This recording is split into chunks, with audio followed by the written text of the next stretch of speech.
যুক্তরাষ্ট্রের সঙ্গে আলোচনায় ইরানকে মানতে হবে যে শর্ত। মার্কিন সরকারকে প্রভাবিত করতে চাওয়া হয়েছিল অ্যাপস্টাইনের সহায়তা। অ্যাপস্টাইনের সঙ্গে কাটানো প্রতিটি মুহূর্তের জন্য ক্ষমা চাইলেন বিল গেটস। ট্রাম্প পেত্রোর বৈঠকে কি সম্পর্কের বরফ গলছে। ফিলিস্তিনিদের সংখ্যালঘু করতে পুতিনের সাহায্য চেয়েছিলেন ইসরায়েলের সাবেক প্রধানমন্ত্রী। মধ্যপ্রাচ্যে চলমান উত্তেজনার মধ্যে যুক্তরাষ্ট্র ও ইরান আগামীকাল ওমানের রাজধানী মাস্কাটে আলোচনায় বসতে যাচ্ছে। এই আলোচনার জন্য একটি প্রাথমিক কাঠামো প্রস্তুত করেছে মধ্যস্থতাকারী তিন দেশ টার্কি, ইজিপ্ট ও কাতার। বৃহস্পতিবার কাতার ভিত্তিক সংবাদ মাধ্যম অ্যাল জাজিরা এক প্রতিবেদনে জানায়, নাম প্রকাশে অনিচ্ছুক দুজন সূত্রের বরাতে বলা হয়েছে, এই কাঠামোর আওতায় ইরানকে ইউরেনিয়াম সমৃদ্ধকরণ উল্লেখযোগ্যভাবে কমাতে হবে।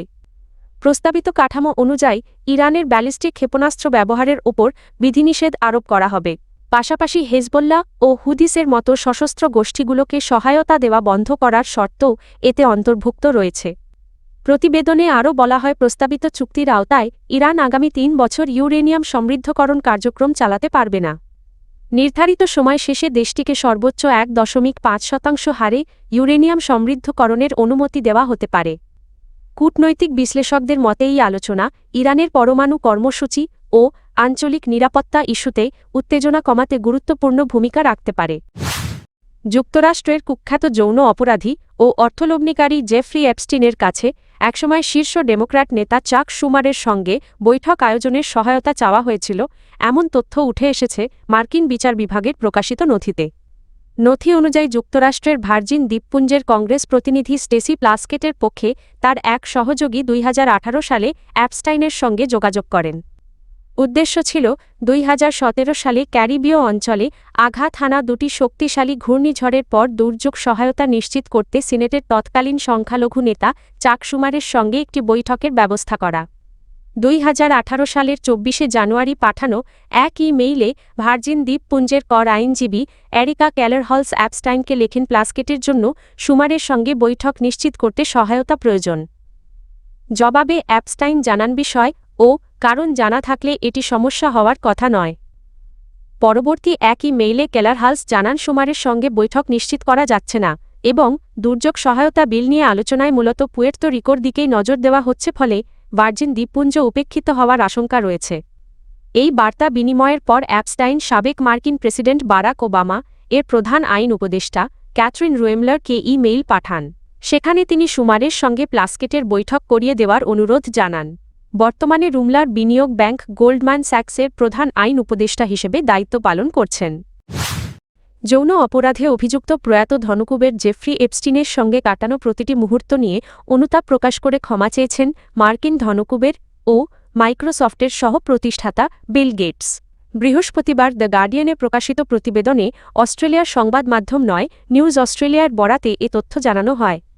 প্রতিবেদনে বলা হয়, গত সপ্তাহে যুক্তরাষ্ট্রের ডিপার্টমেন্ট অব জাস্টিস অ্যাপস্টাইন সংক্রান্ত প্রায় ৩০ লাখ পাতার নথি প্রকাশ করে। এসব নথিতে বিল গেটসের সঙ্গে অ্যাপস্টাইনের ঘনিষ্ঠ যোগাযোগী মেইল আদান-প্রদান এবং আর্থিক লেনদেনের উল্লেখ রয়েছে। পাশাপাশি কিছু ব্যক্তিগত ছবিও প্রকাশ করা হয়েছে। নথির মধ্যে থাকা একটি খসড়া ইমেইলে অ্যাপস্টাইন অভিযোগ করেন, বিল গেটস বিবাহ বহির্ভূত যৌন সম্পর্কে জড়িত ছিলেন। তবে এসব অভিযোগকে ভিত্তিহীন বলে প্রত্যাখ্যান করেছেন গেটস।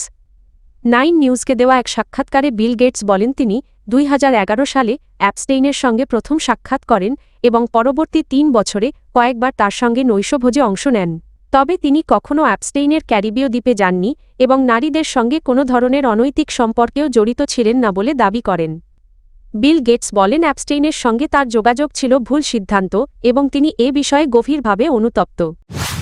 যুক্তরাষ্ট্রের প্রেসিডেন্ট ডোনাল্ড ট্রাম্প ও কলম্বিয়ার প্রেসিডেন্ট গুস্টাভো পেট্রো কয়েক মাসের প্রকাশ্য বাকযুদ্ধের পর হোয়াইট হাউসে প্রথম মুখোমুখি বৈঠকের মাধ্যমে সমঝোতার পথে অগ্রসর হয়েছেন। মঙ্গলবার অনুষ্ঠিত এই বৈঠককে উভয় নেতা আন্তরিক ও সৌহার্দ্যপূর্ণ বলে বর্ণনা করেছেন।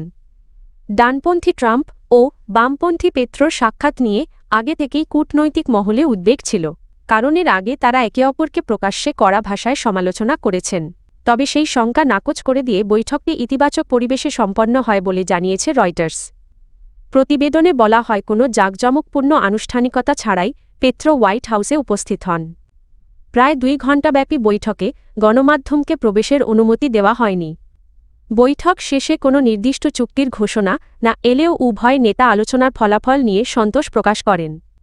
কলম্বিয়া থেকে যুক্তরাষ্ট্রের মাদক পাচার বন্ধে কোনো সমঝোতা হয়েছে কিনা সাংবাদিকদের এমন প্রশ্নে ট্রাম্প বলেন বিষয়টি নিয়ে তারা একসঙ্গে কাজ করছেন। ট্রাম্প বলেন, আমরা এটা নিয়ে কাজ করেছি এবং খুব ভালোভাবে বোঝাপড়ায় পৌঁছেছি। আমরা আগে বন্ধু ছিলাম না কারণ কখনো দেখা হয়নি, কিন্তু আমি অপমানিত বোধ করিনি। বৈঠকের পর পেত্রো সামাজিক যোগাযোগ মাধ্যম এক্সে ট্রাম্পের হাতে লেখা একটি মন্তব্যসহ ছবি প্রকাশ করেন। সেখানে লেখা ছিল, গুস্তাভো, এক বিরাট সম্মান। আমি কলম্বিয়াকে ভালোবাসি। ছবিতে 2 নেতাকে হাসিমুখে হাত মেলাতে দেখা যায়। ফিলিস্তিনিদের সংখ্যালঘুতে পরিণত করতে এবং ইসরায়েলের জনসংখ্যাগত কাঠামো পরিবর্তনের লক্ষ্যে রাশিয়ার প্রেসিডেন্ট ভ্লাদিমির পুতিনের কাছে সহায়তা চেয়েছিলেন ইসরায়েলের সাবেক প্রধানমন্ত্রী এহুদ বারাক। সহায়তার অংশ হিসাবে প্রায় 10 লাখ রুশ নাগরিককে ইসরায়েলে পাঠানোর প্রস্তাবের কথা উঠে এসেছে। এই তথ্য প্রকাশ করেছে যুক্তরাজ্য ভিত্তিক সংবাদ মাধ্যম মিডল ইস্ট আই। শুক্রবার যুক্তরাষ্ট্রের ডিপার্টমেন্ট অফ জাস্টিস প্রকাশিত তথাকথিত এপস্টেইন ফাইল এর একটি গোপন অডিও রেকর্ডিংয়ে এই বিষয়টি ধরা পড়ে। 2015 সালের 14 ফেব্রুয়ারি ধারণ করা ওই রেকর্ডিংয়ে এহুদ বারাককে বলতে শোনা যায়, আমি সবসময় পুতিনকে বলতাম, আমাদের শুধু আর 1 মিলিয়ন মানুষ দরকার। 1 মিলিয়ন রুশ এলেই ইসরায়েল নাটকীয়ভাবে বদলে যাবে। রেকর্ডিংয়ে বারাক বলেন, ভবিষ্যতে ইসরায়েলে আসা রুশ বসতিদের ক্ষেত্রে মান নিয়ন্ত্রণ করা উচিত। তিনি এমন একটি পরিকল্পনার কথা বলেন যার মাধ্যমে বিয়ে দাফন এবং কে ইহুদি এই সংজ্ঞা নির্ধারণে অর্থোডক্স রাব্বিদের একচেটিয়া ক্ষমতা ভাঙা সম্ভব হবে। তার মতে পরোক্ষ ও সামাজিক চাপে বিশেষ করে দ্বিতীয় প্রজন্মের মধ্যে ধর্মান্তর স্বাভাবিকভাবেই ঘটবে। বারাক আরও বলেন, অনেক রুশ অভিবাসী ধর্মান্তর ছাড়াই ইসরায়েলে বসবাস করতে পারে এবং একে কোনো পূর্বশর্ত হিসেবে চাপিয়ে দেওয়া উচিত নয়।